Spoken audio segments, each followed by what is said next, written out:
Hi, I'm Christine. I'm the co-founder of Relentless Runners. And I'm Dave Jenkins, founder of Rochester Personal Defense. And today we're going to talk to you about runner safety, protection, and self-defense.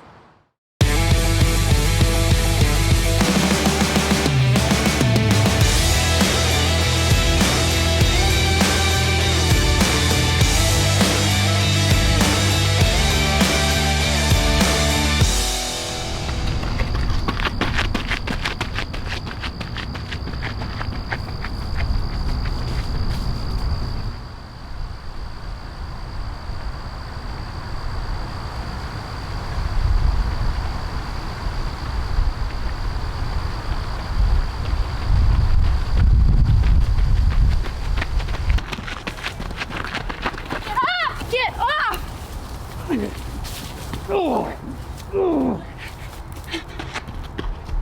All right, so Christine, in that scenario, I was running up behind you and you had your earphones on. Did you hear me at all? I didn't hear anything. No. Completely surprised. And what happened?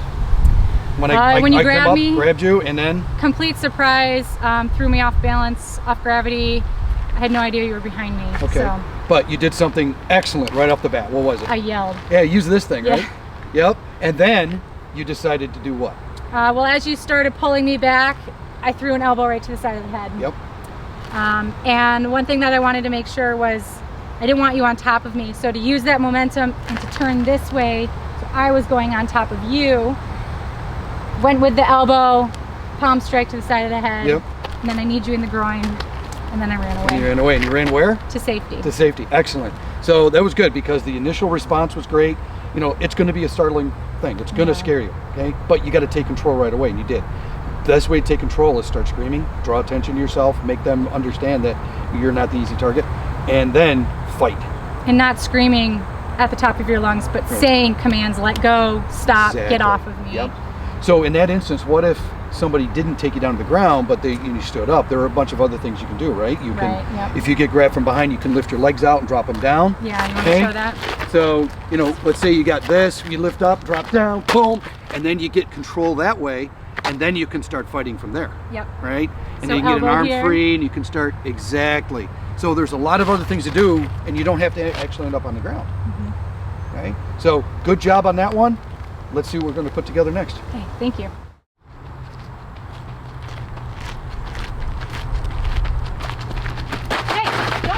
Get off! All right, so Christine, in that one, a more common attack, you know, guys walking down the path, you're running by, they decide, I'm gonna reach out and grab you. Yeah. So what was your first thought when that happened? First thought was to again use my voice, be loud, tell him the command of get off, stop, don't touch me. Right.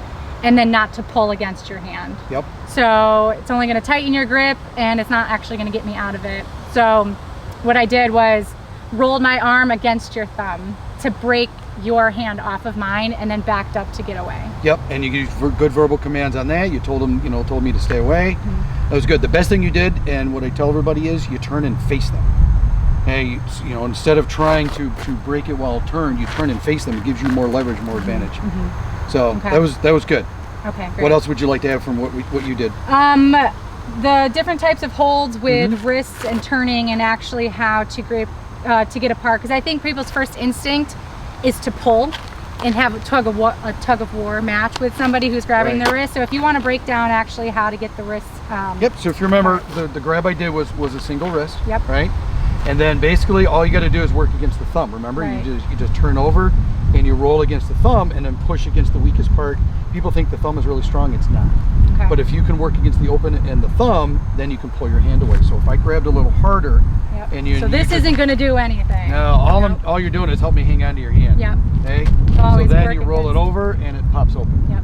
Okay. And obviously you're going to do that with some sudden, overwhelming, and vicious speed and maybe violent commands out of your mouth. You know, like yell at them. Yeah. Okay. Perfect. Nice job. Great. Thank you.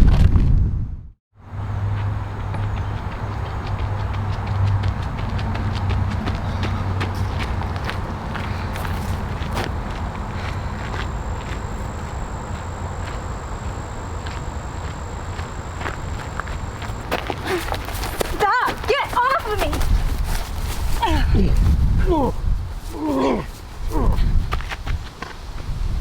All right, so Christine, we had another attack, right? You were coming up. You had headphones on. You decided to do what? What happened? I just wanted to stop for a break, pause my watch, check my phone, scroll through a couple things, but my focus was all on my phone. Right. And then the guy came up and grabbed you around the neck, kind of like a chokehold, right? Well, what's the problem with that? You're going to be unconscious. Right. Yeah. So you don't have very long before it can cut off consciousness. So first thought is protect your airway. So the way to do that is to tuck your chin into his elbow, so you can start to protect your airway. All right. And then once you did that, you got time to fight and you can start thinking again instead of panicking, right? Yeah. So there's a couple things that you can do. One thing, you could either squat down and do a butt bounce where it knocks the wind out, and we can show that if you want. So let's say, say we came in like this, okay, we've got a choke coming in, and you do this butt strike, and it takes the attacker off balance, but it also puts you in a position of strength. Right.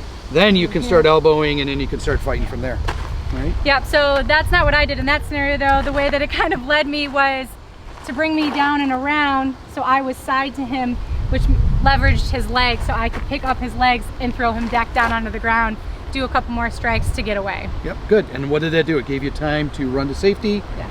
And it made sure he wasn't going to get up for at least 10 or 15 seconds. Yep. So it gave you some room to breathe and a win. Absolutely. All right, awesome. Nice job. Thanks. All right, so Christine, share with everybody your big 3 takeaways. The 3 takeaways for you guys to remember are to be more aware, be your own bodyguard, and to not run away from danger, but to run to safety. Excellent, perfect. So for more self-defense tips and how to be safer while running, call me at Rochester Personal Defense, 406-6758, or hit the website at safeinrochester.com. So I'm Dave Jenkins from Rochester Personal Defense, and I'm Christine from Relentless Runners. Thanks for watching.